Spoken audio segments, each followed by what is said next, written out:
Musim panen raya kopi di Takengon belum kunjung tiba. Dagangan Abrar setia disepi pembeli. Abrar menjual jagung mentah yang diambil dari Ketol dan Timang Gajah.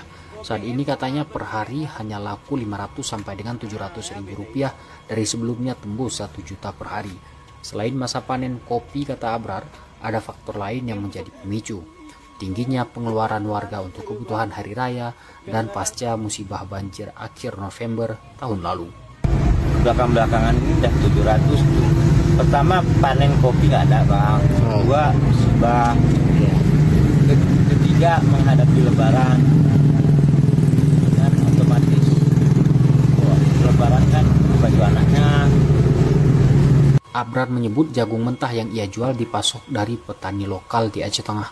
Harga beli dari agen katanya berkisar 6 sampai dengan 6.500 per kilo, sementara harga jual 10.000 per 3 biji. Nggak diantar sama orang. Abang ambil sendiri? Diantar. Sekali ambil berapa ton?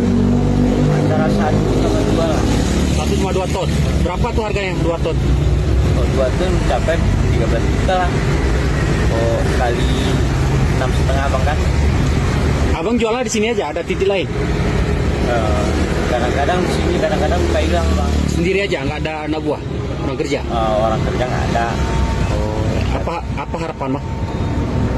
Ya harapan semoga kondisi Pak Budi bang minyak stabil, semuanya seperti yang lalu-lalu bang kan.